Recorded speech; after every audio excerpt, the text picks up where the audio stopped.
Hello കൂട്ടുകാരെ, ഞാൻ തൃശ്ശൂർ യൂണിവേഴ്സിറ്റിയിൽ പോയതാണ് കേട്ടോ. അപ്പോൾ കുറച്ച് ചെടി വാങ്ങിച്ചു. അത് കഴിഞ്ഞിട്ട് വിത്തുകൾ വാങ്ങിക്കാമെന്ന് പറഞ്ഞിട്ട് കയറിയും തന്നെ ചക്ക വറുത്തതും സോസും ജാമും എല്ലാത്തിൻ്റെയും കുപ്പികൾ അടുക്കി വെച്ചിരിക്കുന്നത് കണ്ടാൽ തന്നെ നമുക്ക് കൊതി ഊറും. ഞങ്ങൾ തന്നെ ഉണ്ടാക്കിയ ജാമ് ഞങ്ങൾ മേടിച്ചു കേട്ടോ. 100 രൂപയായിട്ടാണ് മേടിച്ചത്. ഇതിപ്പോൾ എത്ര രൂപയെന്ന് എനിക്കറിയില്ല, ഇത് ഞാൻ വാങ്ങിച്ചില്ല. എല്ലാതരം സോസും ജാമും ഒക്കെ അവിടെ ഉണ്ടാക്കുന്നതാണ്. നല്ല കെമിക്കലൊന്നും ഇല്ലാത്ത അടിപൊളിയാണ് കേട്ടോ. എല്ലാ സാധനങ്ങളും ഉണ്ട്. പിന്നെ വിത്തുകളാണെങ്കിൽ പയർ വിത്ത്, വെണ്ട വിത്ത്, വഴുതന വിത്ത്, എല്ലാതരം വിത്തുകളും ഉണ്ട് കേട്ടോ. നമുക്ക് 1/2 കിലോ അങ്ങനെയൊക്കെ വേണമെന്നുണ്ടെങ്കിൽ അത്രയും കിട്ടും.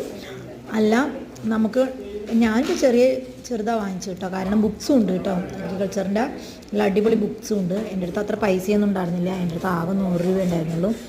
അപ്പോൾ ഞാൻ അതിനുള്ള വിത്ത് വാങ്ങിക്കാമെന്ന് വിചാരിച്ചു. അതൊന്നും വാങ്ങിക്കാൻ എൻ്റെ അടുത്ത് പൈസ ഉണ്ടായിരുന്നില്ല കേട്ടോ. എന്നിട്ട് വിത്തിൻ്റെ അവിടെ ഇതൊക്കെ 10 രൂപയുള്ളൂ കേട്ടോ. സൂപ്പർ വിത്ത്.